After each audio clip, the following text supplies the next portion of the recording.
Operation सिंदूर के बाद अब उत्तराखंड में चार धाम यात्रा के मद्देनजर सुरक्षा बढ़ा दी गई है। चारों धामों में सुरक्षा के कड़े इंतजाम किए गए हैं। यात्रा काल में अब बद्रीनाथ धाम की सुरक्षा का जिम्मा इंडियन रिजर्व बटालियन के पास रहेगा।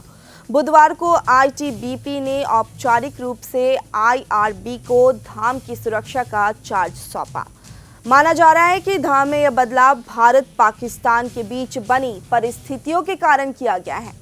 आतंकवाद विरोधी दस्ते के बाद अब गंगोत्री और यमुनोत्री धाम सहित यात्रा रूटों पर पैरामिलिट्री फोर्स भी तैनात की गई है। इसमें आईटीबीपी के जवानों की ओर से प्रमुख पड़ावों पर वाहनों सहित संदिग्ध लोगों की चेकिंग अभियान चलाई जा रही है।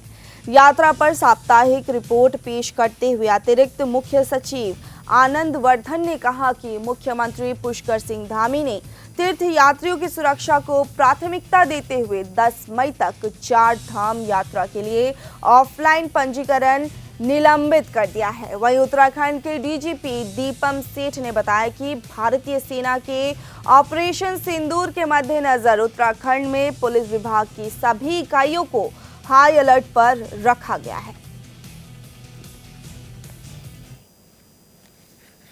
ऐसे तीर्थयात्री जिनकी बुकिंग हो रखी है और जिन्होंने ऑनलाइन पंजीकरण किया है वो जा सकते हैं। चार धाम में किसी भी धाम में यात्रा करने के लिए वो स्वतंत्र है।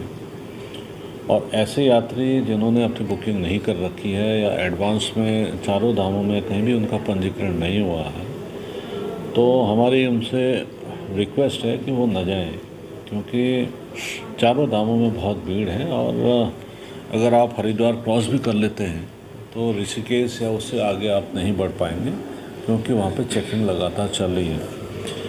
तो ऐसे यात्री लेकिन ऐसे यात्री जिनका पंजीकरण हो चुका है उनको हम लगातार चारों धामों के लिए यहाँ से भेज रहे हैं। अभी तक ये व्यवस्था थी कि हम लोग ऑफलाइन बुकिंग भी कर रहे थे, लेकिन अब 31 तारीख तक सारी ऑफलाइन बुकिंग जो भी पंजीकरण है उस पर रोक लगा दी है। 31 के बाद जैसे भी स्पेस चारों धामों में मिलता है उस हिसाब से लोगों का पंजीकरण हम कराएंगे और उन लोगों को वहाँ के लिए भेजेंगे। लेकिन पिछले 2-3 दिनों में जो हम लोगों ने धर्मशालाओं में चेकिंग की है, होटल्स में चेक किया है, 4-5 दिन से लोग रह रहे थे, तो उन लोगों को हम लोगों ने उनका चिन्हीकरण किया है और उन लोगों को अलग स्पेशल पास बना के हम लोगों ने भेजा।